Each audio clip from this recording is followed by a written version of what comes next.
Welcome back to another guide video. I'm gonna waste no time and get right into it. So, you want to make a Russian kit or impression. Doesn't matter, whether it's for airsoft or you just like plain expensive dress up. I'm here to help. So, let's waste no time. You've probably gone through your options. A Ratnik soldier is a bit too generic. Everyone's seen the little green men or green beans. Besides, sourcing Ratnik items has become harder and harder. Either you go through Ukrainians on eBay or pay at least $300 to $400 for a simple 6P45, sometimes even without pouches. Or maybe you want to LARP as a lower end conscript, but can't justify spending $200 to $300 on a module monolith or cocoon. Don't even get me started on the quality or how bad they feel. Maybe you want to do something more specialized, KSSO, FSB, the 45th VDV. But they're expensive and not that flexible. Helmets alone can run you up to about $800, and even then, you might want to stand out a bit, right? So, where does that leave you? You don't want to be generic, but still want to have fun with a flexible kit. That leads you to your tier 5 to 3 impressions, the most flexible setups. Your veteran troops, Marines, VDV, Recon, SPN, GRU, and just generalized special forces, and more experienced troops. While you could just throw on a bunch of stuff and call it a veteran troop or a GRU, there's a pattern to it, ways to make your impression feel like an authentic setup instead of random gear thrown together. So now, how would you do that? Well, we're going to be talking about vest and war belts. Helmets and clothes will come another time. So let's start with more experienced regular troops or veteran troops, depending on how you look at them. These guys know their worth, and it shows in their gear. They're not running around with standard issue plate carriers unless it's something like a KBS Sturlock, but they do tend to keep the helmet. They dig into their own pockets to buy their gear, unlike some special forces who may have money allocated to them. They have to consider every bit they spend, so what does that look like? Cheaper and more reasonably priced carriers that are still good quality, like an A18, which you can get on the international store for 7% off using my code, only valid for a week. But everyone has an A18, so what about an A20? A nice vest used by many branches, and one that will show up again in this video. Even has a solid corset system. Maybe you want something not everyone has, something you'll have to source from Tanki store if you're in the US, or Cossack Bay on Instagram if you're in the EU. The Ars Arma 1694 is another solid choice, a notorious vest used from Syria to now. A good Western copy in the Russian hands never hurt.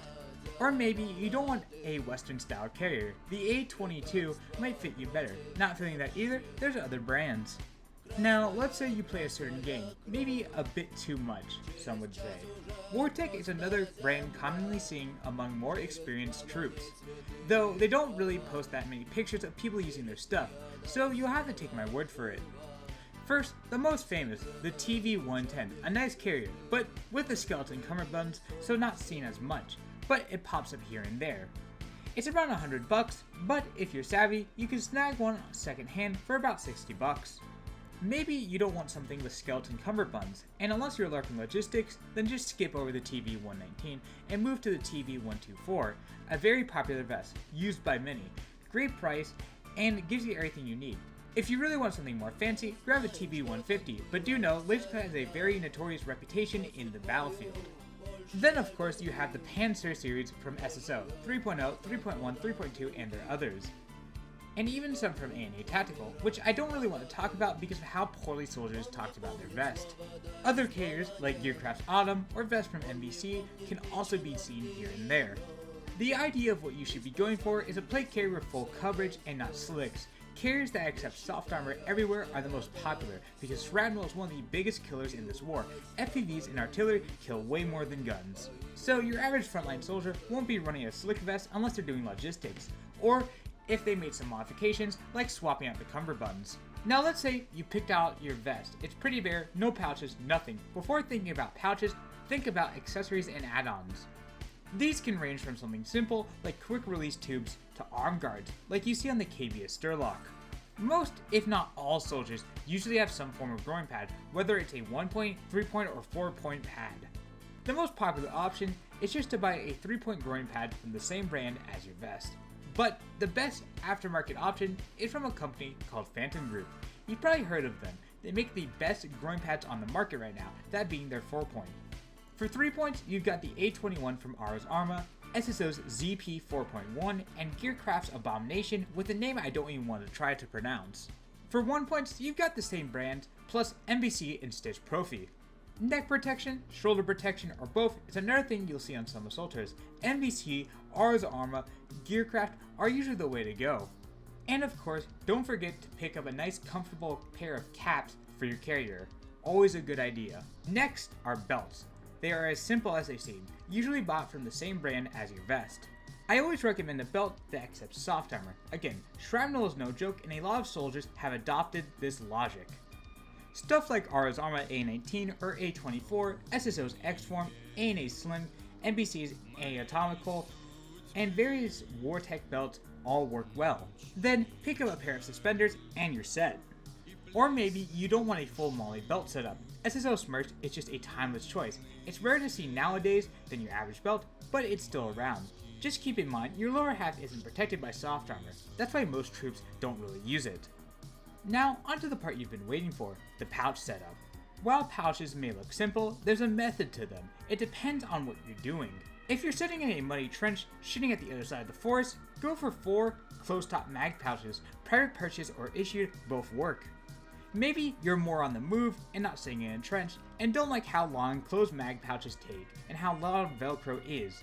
Open-top placards or taco mags are your best bet. 4 to 3 mag pouches on your front, open or closed, is what you need to do. It is the minimum. Try to keep your load to the modern standard of 12+1. 4 on your chest, 2 on your war belt, or vice versa. Just make sure they're easily accessible. Next, a rip-off eye pack.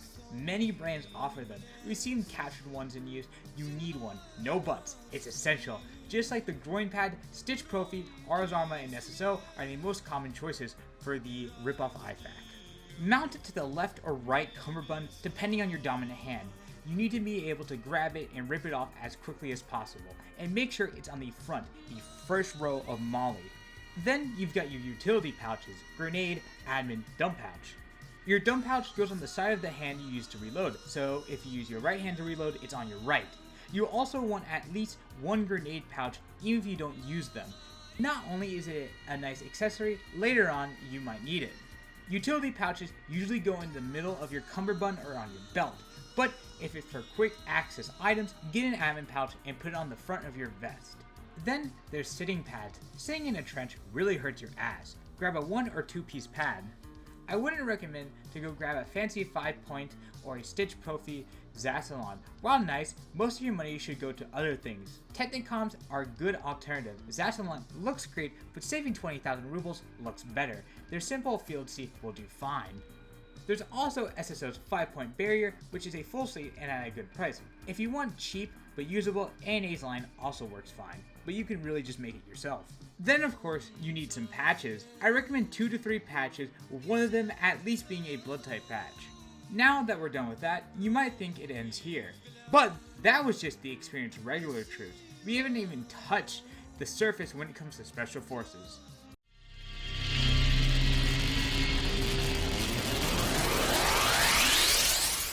Pretty much everything still applies, but Special Forces guys have a bit more money, either allocated to them by the MOD or extra spending cash earned on deployments. You've got sharper eyes, more know-how of vest and brands, and you know how to get the job done with the gear you like. So, what does that entail? Comfort. Corset systems are the way to go. Ars Arma, once again, does not disappoint. Their CPC Mod 2, which you can get 7% off using my discount code, or the Mod 3 are both solid takes on a Western classic. But maybe you don't like Navy SEALs and their carriers, so switch over to the A20, a great price for a solid carrier used by plenty of units. Maybe you want something more modern. Both A25s, the Hives, and Astartes are great picks, but I personally recommend the Astartes. Maybe you want something less generic, something niche but still high quality. Then let's talk our Carabin. These are top tier. While they look simple, the reliability is unmatched. From Syria to Ukraine with 2 years of active combat, 2014 to 2024. You might already know this brand if you're deep into older Russian SOF or know more niche brands. They're still around years later, even offering a 3-point groin pad. The only way to describe them is like a generic looking supercar with the reliability of a Toyota Prius. Low maintenance, high reliability. But just maybe you don't want a corset system for some reason. If it ain't broke, don't fix it. Then let's talk about another niche brand, Fill-In. Another brand I really want to do a video on. I actually used to use one of their vests in my line of duty. Like many other brands, they also offer a 3-point groin pad. Their unique look never goes unnoticed. Used by many tier 1 to 2 SOFs, if you really want to stand out, get one of them. Their bore rim is the cheapest, but the Archangel is the most widely used, mostly the old gen. It's up to you which fits your needs best. The bore rim also works great for regular troops too. Maybe you didn't like those options, so I don't need to introduce Stitch Profi. You know them from their medical pouches or maybe even their elite suits. Some of you know them from their plastic mag pouches and just their magazines in general. Their Stitch line defense is hard to find in use, but a very underrated option. A niche pick, but still solid.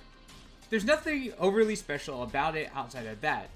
Maybe you don't want to bother with Stitch Profi and the other ones. Maybe you want to stand out a bit more, and just maybe you like the camo Surpat. SRVV or Survival Corps Thorax is what you'll be after. Offered both in Multican and Surpat, I've heard plenty good things about the Thorax, and I myself have actually used one and found it very nice. Then, of course, belts. All the same logic applies from the last segment.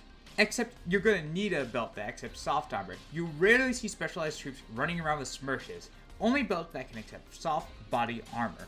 Now finally onto pouches. While the setups are similar to what you use for any impression, the placement is what makes it unique. You don't need to stick to what you learned in basic, but what pouches should you have? Well, closed-top mag pouches are always the way to go, and always the main option on the front of your carrier. But if you're fighting in urban sprawl, instead of a muddy trench, double-stacked taco mags are also great alternatives. But placards are another option, but usually you see 3 to 4 open-top mag pouches in use. But if you really wanted, a combination of both never really hurts. For utility, grab at least 2 utility pouches, one small admin pouch for quick access items, and another utility pouch placed somewhere reachable but not exposed. Then of course, get a rip-off IFACT and at least 2 grenade pouches. Next up, most Special Forces soldiers are seen with 3-point groin pads. While a 1-point works fine if you have one laying around, get a 3-point one. That also brings up danglers. Maybe you don't want an admin pouch on your chest and you want more space up top. A dangler pouch is a great alternative. I recommend the Ars Armor one, and as always, you can use 7% off. If you don't want to buy a dangler pouch, just put a utility pouch on your groin pad and it works pretty much the same. Dunk pouches are also essential. Depending on your setup, you might want 2, but at least 1 is a must. You might be wondering, 2? That's because some SOF use enough magazines to need 2.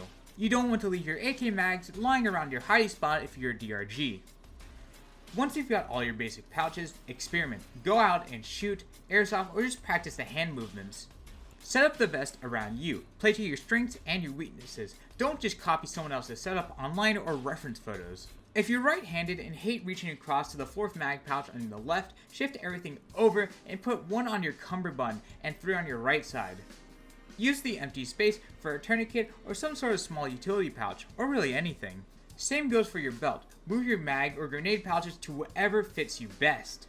What I'm saying is play to your strengths and build your loadout around you. Unless you're doing a strict 1-to-1 impression or matching with a teammate, make it personal. Make everything important easily accessible. Stuff like IFACs, mag pouches, and tourniquets always take priority. While on the topic of tourniquets, soldiers often strap tourniquets all over their gear and usually have a minimum of 8 to 6, mostly specialized troops, with at least 2 in easy reach. The more, the better. But don't go on a spree with buying tourniquet pouches. Shove them into your shoulder straps for easy pullout. Tape or tie them loosely on your molly or pouches if needed. Just make sure you can grab them fast. For accessories like sitting mats, shoulder pads, and neck guards, those are entirely up to you. Don't limit yourself like the last section. Everything's on the table. While price can be limiting, your impression should reflect the type of soldier you're basing it on. If they're spending extra on better protection or comfort, you should do the same to stay authentic.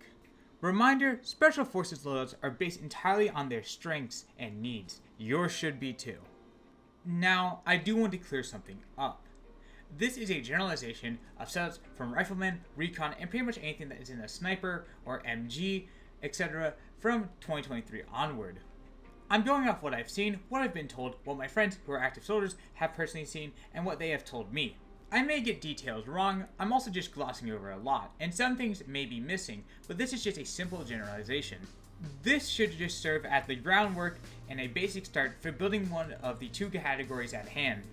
While of course this is a very dumbed down and simple generalization, as you work on your impression, study photos, you'll naturally start refining and building it up on your own, which is the goal here. I'm laying out the very bare basics here, so if anyone wants to try and say, oh you missed that and that, that's the point. This is meant for you to start, not for you to follow like it's the Bible. Now off the rant, I'm sorry for showing this once again, but please use my R's Armor code on anything. Could be small, could be big, it just helps me out a lot. It's only limited for 7 days, and if it does well, I'll probably get an actual code. Hopefully this video helped you in some way, and best of luck with your impression. I'll make a part 2 covering helmets and clothing, and what to pick up and why.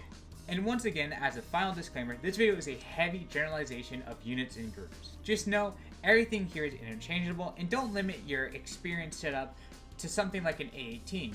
All vests and each category are interchangeable with each one. There are references of regular soldiers using the same vest as special forces, but it's less common. All in all, I hope you understand this and don't come to me, well, I've seen X with Y troop. As I said, this is a generalization. But anyway, thank you for watching. This project took a while, mostly because how many script rewrites it had, but I really appreciate the support. It also doesn't help, the moment I finished the script, my job called me in almost every other day it felt like, and I had to rewrite the script because I didn't like how it turned out. Still, use my R's Armor code, thank you for all the support, and as always, I'll see you next time.